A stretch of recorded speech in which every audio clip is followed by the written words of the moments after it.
nataka mchele kilo 100. Unanisikia? Nakusikia vizuri.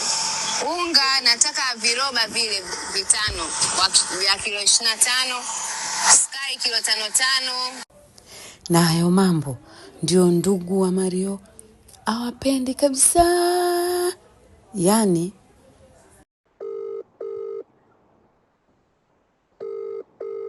lengo Mario atuambie haya yanayozungumzwa yana ukweli gani?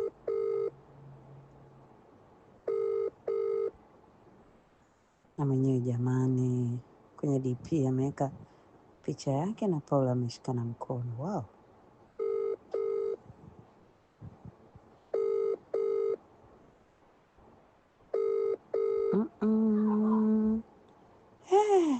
Inasemekana mahusiano ya Paula na Mario, haswa kwa upande wa familia zao mbili, kuna mvutano.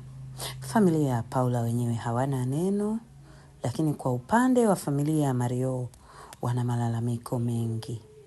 Wanasema gharama imekuwa kubwa, bajeti kwa hata miezi 3 tu, hata mwaka imekuwa kubwa. Na pia inasemekana mama mtu na binti, yani Kajala na Paula, wanamforce kwa pressure kubwa sana Mario anunue nyumba ipo Kimara, inauzwa milioni 450. Alafu waandike jina la mtoto. Ila Mario yeye mwenyewe amekaza. Anasema jamani, mimi ninajenga, kwa nini niende nikanunue huko Kimara? Jamani. Yani kwa ufupi inasemekana wamejipanga kukaa sawa kiuchumi. Na inasemekana hali hiyo inampa depression Mario. Guys, mbona lakini Paula ana biashara zake? Wakati Mario anajipambania na Paula naye anajipambania jamani. Na kingine inasemekana kwamba wawili hawa mara nyingine wanakuwa wana mvutano. Mwingine anataka hiki, mwingine anataka hiki.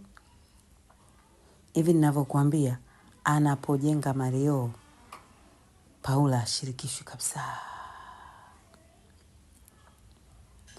Lakini yanayozungumzwa ni mengi. Hii ni MyTV. Tutakuwa tunakuletea kila siku moja mpaka jingine. Na unaambiwa familia wanatuhimiza wanahabari tufikishe ujumbe huu hata indirect. Labda mimi sitaki jamani, eti labda Paula atapunguza gharama. Sasa jamani, mtoto wa watu mmemchagua. Mtoto wa watu ni high class, mtoto wa watu ni VIP, mwenye kazi yake anaishi juu kama yai la kuku. Wa bonge kuku pale Afrika sana. Nyie mnataka aishi vipi? Mwanzano ndio hivyo. Kifupi Mario maji uliochagua, Mwenyezi Mungu atakufanyia wepesi. Mbona kila siku una hit? Na aliyetupa habari hii anasema kwamba ndugu wote karibu wa Mario hawafurahishwi na mambo yanayoendelea kwa sasa. Na ndio maana ametokea mama yake tu kwenda kumsupport. Jamani. Kwa hiyo alikuwa mama yake peke yake, kwa ndugu mwingine. Mbona kama mama kweli? Au hamna bwana, mama ndio aliolishwa keki tu. By the way, karibu sana My Martha Design tukushone nguo ya kisasa.